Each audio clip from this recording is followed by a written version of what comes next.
जय शिवराय लाडक्या बहिणींनो, मी जयदीप सावंत।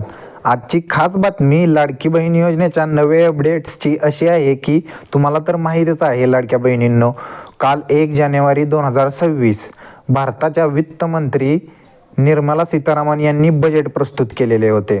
तर त्या बजेटमध्ये काय मोठ्या घोषणा झाल्या आहेत या योजनेबाबत, चला जाणून घेऊया सविस्तर।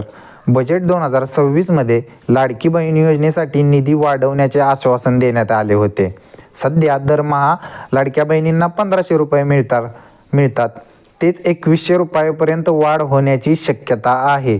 तसेच जानेवारी 2026 साठी म्हणजे जानेवारी 2026ला ज्यांना हप्ते मिळाले नाहीत त्यांच्यासाठी 611 कोटींचा निधी मंजूर झालेला आहे। जानेवारी आणि डिसेंबरचे हप्ते एकत्र मिळणार अशी चर्चा सुरू आहे। विशेषतः ज्यांना डिसेंबरचे पैसे मिळाले त्यांना लगेचच पुढचा हप्ता जमा होईल। ज्यांना डिसेंबरचे पैसे मिळाले त्यांना जानेवारीचा हप्ता लगेचच जमा होणार आहे। KYC पूर्ण न केलेल्यांची तपासणी होणार। पात्र महिलांना लाभ सुरू राहील, पण अपात्र आढळल्यास नावे काढली जातील, ज्यामुळे लाभार्थ्यांची संख्या या योजनेतून कमी होऊ लागलेली आहे। राज्य बजेटमुळे तिजोरीवर ताण पडत असला तरीही सरकारने असे घोषित केले आहे की राज्य बजेटमुळे तिजोरीवर ताण पडत असला तरी सरकारकडून महिलांच्या सक्षमीकरणासाठी ही योजना कायम ठेवली जात आहे। ही सर्वात मोठी खुशखबर आहे लाडक्या बहिणींनो तुमच्यासाठी। या योजनेचा लाभ घेण्यासाठी अर्ज dbt.maharashtra.government.in वर करा आणि इन्फॉर्मेशन तुम्हाला याच्याबद्दल थोडी काही पाहिजे असली तरीही ही लिंकवर तुम्ही जाऊन इन्फॉर्मेशन घेऊ शकता।